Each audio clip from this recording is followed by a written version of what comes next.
Reading 88 from the Psychological Commentaries on the Teaching of Gurdjieff and Ouspensky by Dr. Maurice Nicoll. Volume 2. Quaramid Uglade, August 4th, 1945. A note on buffers. A little child has no buffers. A little child is awake, although, of course, it is all on a very small scale. The work says that children are born awake, and that they are born into a world of sleeping people, and very soon they fall asleep themselves in the work sense, and they lose a kind of integrity that belongs to small children. In small children, there is a kind of real conscience, but very soon this is overlaid by the action of life, and the personality begins to be formed. Personality is formed differently according to each period, and is encouraged by nurses and parents. The important thing to remember is that there is something awake in us because we are born only with essence, which is awake. Then personality is acquired and imitation sets in, and something artificial is formed.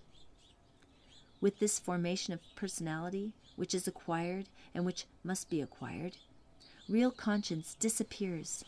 It goes underground. You know how difficult it is to argue with a little child about something which you probably know yourself is not quite true. There is a kind of sincerity in the child, but the fate of all of us born on this earth is first to form personality, and then perhaps later on to work on this personality and reach a new level of development. In other words, personality must be formed before anything else can happen in the way of the true destiny of man, which is to reach a higher stage of himself.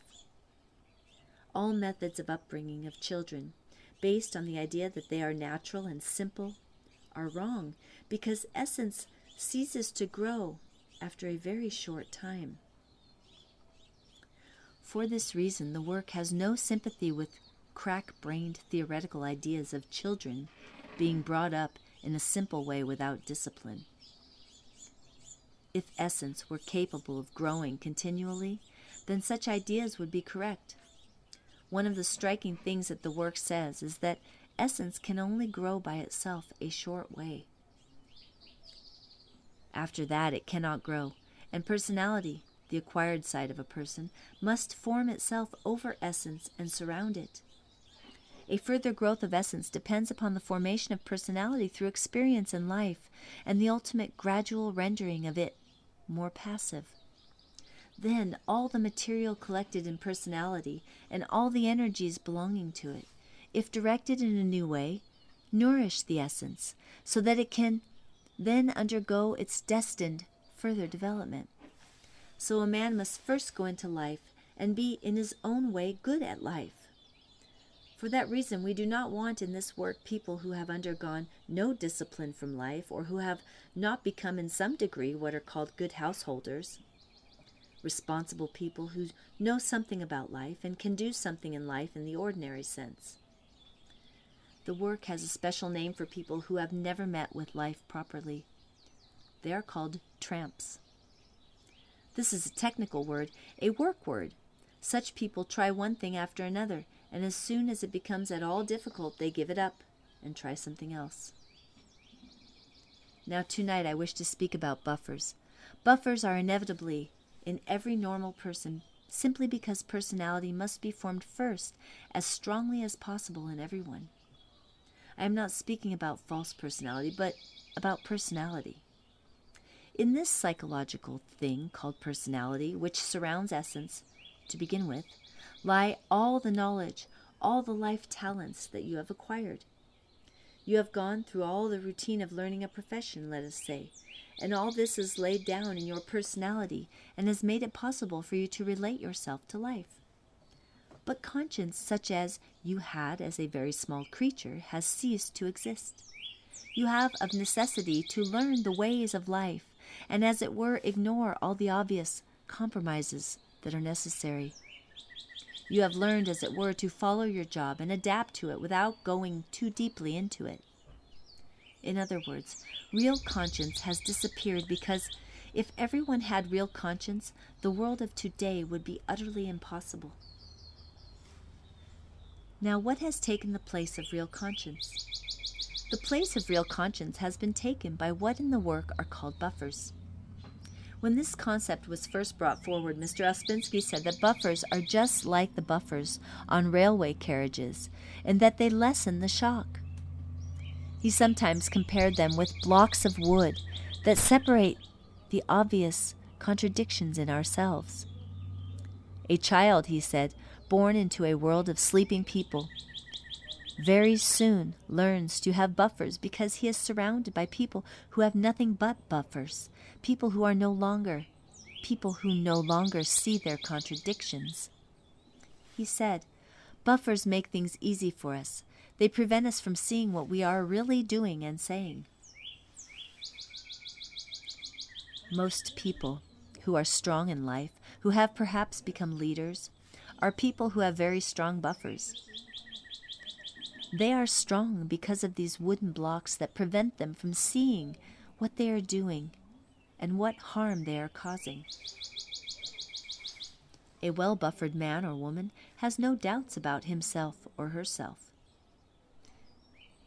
Mr. O said also that people with very strong buffers usually cannot observe themselves at all, and they take themselves for granted. They are kept going by their buffers, by their lack of insight into what they are really like or what they are doing. Sometimes people say, are buffers the same as self-justifying? This is not the case because a well-buffered person, a person with very thick buffers, does not even seek to justify himself. It is only a person whose buffers are not quite so strong, and who begins to feel a little uneasy, who begins to use self-justification to keep his buffers going. In order to understand buffers, therefore, we have to understand that they take the place of real conscience, and this they do very successfully in the vast majority of people. Such people will never wish this work or understand what it is about. They think it is a very strange thing and quite unnecessary, and interpret it in their own way. Now, the work speaks a great deal about two things, consciousness and conscience. The work does not teach love or faith or hope directly, but it bases itself on the words conscience, consciousness. The work teaches that all the troubles of humanity arise because people are not conscious and keep on thinking that they are. If a person asks, why do all the evils and brutality and cruelty and madness exist? The answer is because man is not conscious. He does not know what he is doing. It adds that man is under the illusion that he is a fully conscious being, and what he calls full consciousness is nothing but the second state of consciousness in the work conception of different levels of consciousness. A man, the work says, an ordinary man, is in what the work calls the so-called waking state of consciousness, but he has not yet attained the third level of consciousness, called self-consciousness, self-awareness, and finally self-remembering. This is something you can all verify for yourselves by thought and by self-observation and the observation of others. This so-called waking state of consciousness, which Western psychology takes as full consciousness, the work teaches, is the most dangerous consciousness of all. The level of consciousness below it, sleep in bed, is harmless in comparison. We do not, while we are in bed, go and kill one another in the name of liberty and justice and patriotism. But in the so-called waking state of consciousness, when a man's moving center is released from sleep, all the evil events of the world take place. Millions of sleeping people kill millions of other sleeping people, feeling that they are fully conscious. That is why the work says that humanity is not conscious yet, but is under the illusion that it is. That is why the work teaches that we must try to be more conscious, and this can only begin with self-observation and an insight into oneself. Now, if we were at the third level of consciousness, the state of self-consciousness, self-awareness, and self-remembering, we should no longer be so much under the influence of buffers. That means that we should begin to feel this buried conscience, this real conscience, that we once knew long ago and have completely lost sight of. What characterizes the ordinary state of consciousness, our so-called waking state, is the presence of buffers, so that we can do the most contradictory things without any pain to ourselves, aided by the accessory capacity we have of justifying ourselves in everything we say and do, so that this state of sleep that we call consciousness is intensified. We are asleep from the standpoint of the work, the Gospels, and all esoteric teaching. We are sleeping people, pretending that we are fully conscious. We think that what happens in the world is nothing to do with us. We read of unpleasant and ghastly things taking place, and we go through unpleasant and ghastly experiences ourselves. But we do not realize that this is not only because other people are in sleep, but because we are asleep ourselves. We are not yet men or women. We are not yet conscious. In fact, the work teaches that we are an experiment, and that if we do not succeed, we shall be wiped away as a useless experiment. Now, the action of buffers is so powerful that no one can understand it unless he has begun to see for himself the existence of a single buffer in himself. Now, we must bring in the idea of the false personality as distinct from the necessarily acquired personality itself. What are your fantasies that are connected with your false personality? And, on the other hand, what is the reality of yourself? Is there any correspondence? If you have a moment of insight, a moment of awakening, you will get a terrible shock. You will see that all your boasting, all your self-flattery, all your imagination of yourself is nothing to do with what you really are, or with what you have really done. To put this in the mildest terms, you will find a considerable discrepancy. Yes, but how is it that we do not see this all the time? The answer is because of the action of these powerful, thick buffers in us that have taken the place of real conscience. Now, consciousness in the work is defined as knowing altogether, and conscience is defined as feeling altogether. Sometimes a serious moment, a serious shock, a painful episode begins to make us feel everything together at the same time. If you accidentally overhear something said about you by someone who likes you, you will receive a great shock. If you know the person likes you, you will see that this is the truth that you have never seen for yourself. This is called a shock in the work. If the tone of voice is friendly, and if you can see that the person was merely stating a fact, it suddenly invades the territory of your false personality, the imagination that you are living in, and you feel purified. You feel that it is quite true, and probably you will never forget such a moment. Now you will ask me, is this seeing a buffer? Yes, it is, if you can remember it. But it only is so if it has been very painful to you. That is, if the sudden realization gained from this source is a real shock to you and contains the pain of truth which cannot be denied by yourself. All truth is painful and yet beautiful in its action upon you.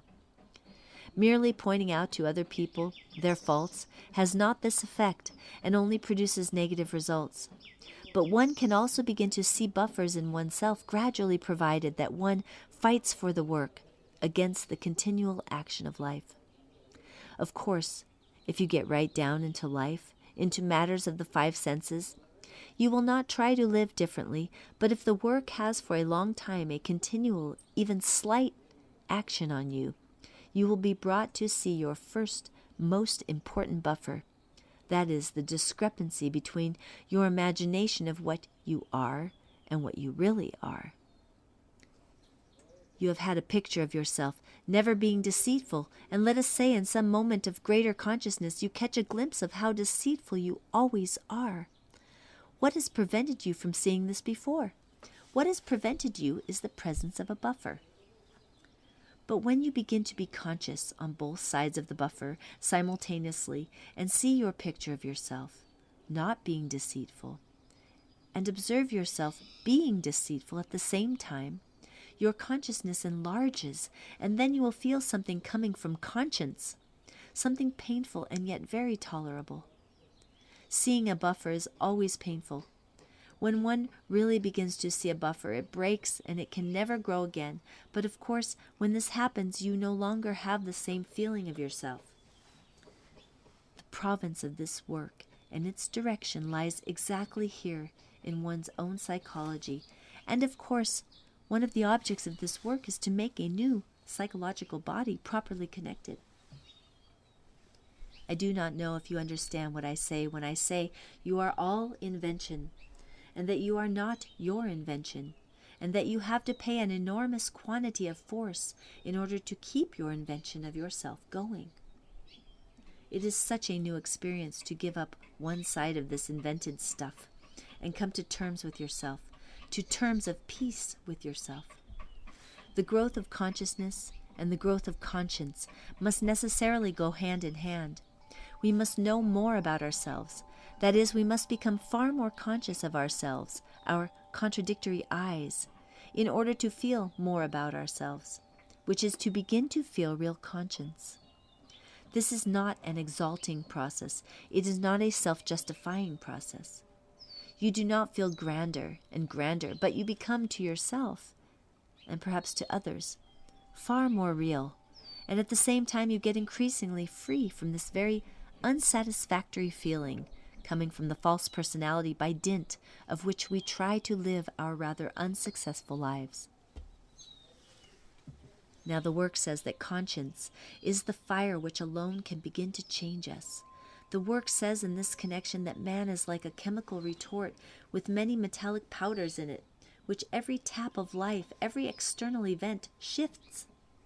All these powders in this retort that man is can be fused to form an individuality or real I. But in order that this may take place, a fire must be lit under the retort, and the powders gradually fused to form something permanent in a man or a woman. Now you will see from what has been said briefly above that as long as a man or a woman is full of buffers, no real conscience can exist in such a person. Mr. Ouspensky once said, "You must first of all have conscience towards this work. And this is the first thing that you must have." He said, "This work takes the place of real conscience for you, but as this real buried conscience begins to come to the surface and replaces your purely acquired local conscience, the work merges into conscience, and the two become one and the same thing." End quote. This means that what we have to be taught externally by word of mouth in this work gradually connects with something internal and similar in us, and so the two become one and the same. Then the work is in a person and not outside him. Then he obeys the work, not because he is told to do so externally, but because he feels it internally. We are so far gone in sleep, so far removed from real conscience, which is the same in us all by birth, that we have to be reminded by all the methods of esoteric teaching from outside. You must understand, we have to hear from without what we really know inside already. You must understand that the concept conscience in the work has nothing in common with the concept morality belonging to any particular period or nation. The concept conscience is far deeper than anything acquired from without by upbringing. Conscience, the work teaches, is something that is present in us all, but has been overlaid, and necessarily overlaid at first, because the personality with its acquired conscience must be formed first of all. Now I will quote from what G taught. He was asked once how it was that we could not change. He said, first of all, no one can change, whether man or woman, as long as they take themselves as one person. And I will point out to you here that although you have heard this more than once, it is not at all easy to understand. You take yourself as one person all day long and always say I, as if this I were some permanent, unchanging thing in you. Can you bear to see that you are not one person but many different people? Have you yet begun to doubt yourself? The false personality from which springs the imaginary I takes us as always one unvarying person, and it will not allow even the idea that one has three centers to exist, far less the idea that one has many different eyes that speak in quite different voices. But is it so humiliating to acknowledge this sincerely to yourself? Think of all the tragedies that are caused by people taking one another as conscious beings and as having one permanent, unchanging I. Now G goes on as follows in connection with this question of changing ourselves. He begins by pointing out that our machines are all wrong, that they are very dirty machines, that have had all sorts of wrong connections made in them, that have never been corrected, never been observed, and with these dirty, wrongly connected machines, we try to make relationships with one another, having no idea that anything is wrong. He said, quote, "The chief thing that you forget is that you are not beginning from the beginning with a nice, clean, new machine. There stand behind you many years of a wrong and stupid life, of indulgence in every kind of weakness, of shutting your eyes to your own errors, of striving to avoid all unpleasant truths, of constant lying to yourselves, of self-justification, of blaming others, and so on. All this cannot help affecting the machine. The machine is dirty, rusty, and in some places artificial appliances have been formed, the necessity for which has been created by its own wrong way of working. These artificial appliances will now interfere very much with all your good intentions. They are called buffers. Buffer is a term that requires special explanation. Buffers are like the contrivances on railway carriages to lessen shock. If there were no buffers, the shock of one carriage against another would be very unpleasant and dangerous. Buffers soften these shocks and render them unnoticeable and imperceptible. Exactly the same appliances are to be found within man. They are not created by nature, but by man himself, although involuntarily.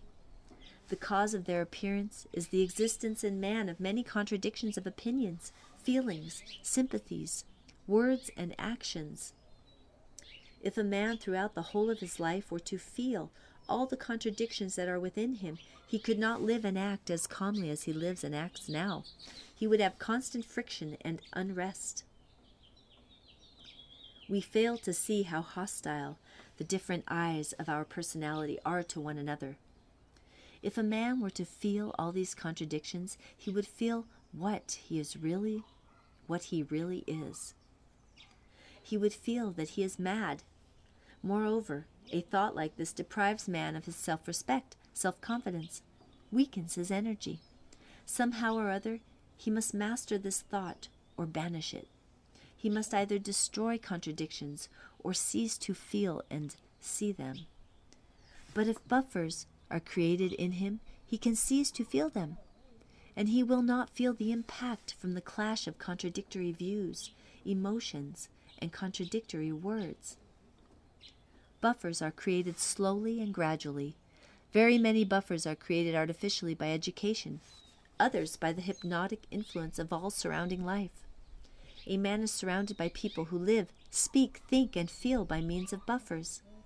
Imitating them in their opinions, actions, and words, a man involuntarily creates similar buffers in himself. Buffers make a man's life more easy. It is very hard to live without buffers, but they keep him from the possibility of inner development, because buffers are made to lessen shocks, and it is only shocks that can lead a man out of the state in which he lives. That is, waken him. Buffers help a man not to feel conscience. Conscience is a term which needs explanation. In ordinary life, the concept conscience is taken too simply, as if we had a conscience. Actually, the concept conscience in the sphere of emotions is equivalent to the concept consciousness in the sphere of the intellect.